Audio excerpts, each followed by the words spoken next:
Hi friends, അപ്പോൾ ഇത് Nellikkampoyil night Riders എന്ന് പറഞ്ഞ പടം കണ്ടിട്ട് വന്ന വരവാട്ടോ.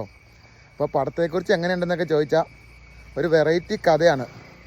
നല്ലൊരു സിനിമ, ഒരു വെറൈറ്റി കഥ, ഒരു വെറൈറ്റി വില്ലൻ, പിന്നെ നമ്മുടെ നായകൻ മാത്യു അടിപൊളിയായിട്ട് ചെയ്തിട്ടുണ്ട്. നമുക്ക് വൺ ടൈം തിയേറ്ററിൽ നിന്ന് എന്തായാലും കാണാനുള്ളൊരു പടം ഉണ്ട് കേട്ടോ. ഇത് ചിരിക്കാനുണ്ട് കുറച്ചൊക്കെ, പിന്നെ നല്ലൊരു കഥയുണ്ട്, നല്ലൊരു തോട്ടാണ്. ഡയറക്ഷൻ അത്യാവശ്യം കുഴപ്പമില്ലാത്ത രീതിയിൽ ഡയറക്ഷൻ പോയിട്ടുണ്ട്.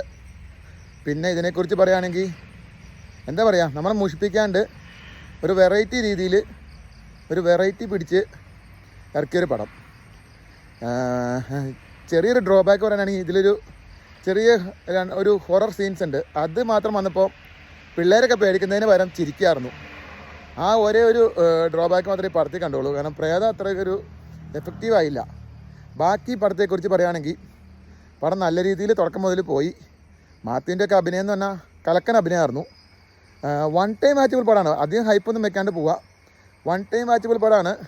വലിയ അങ്ങേയറ്റത്തെ കൊമ്പത്തെ പടം എന്നൊന്നും പറയണില്ലെങ്കിലും വൺ ടൈം വാച്ചബിളാണ്. നിരാശപ്പെടുത്തിയില്ല. എൻ്റെ സ്വന്തം അഭിപ്രായമാണ്.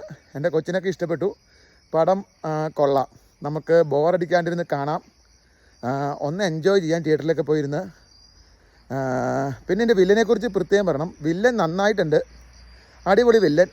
ഇതുവരെ നമ്മൾ മലയാള സിനിമയിൽ കണ്ടിട്ടില്ലാത്തൊരു ടൈപ്പ് വില്ലനാണ്.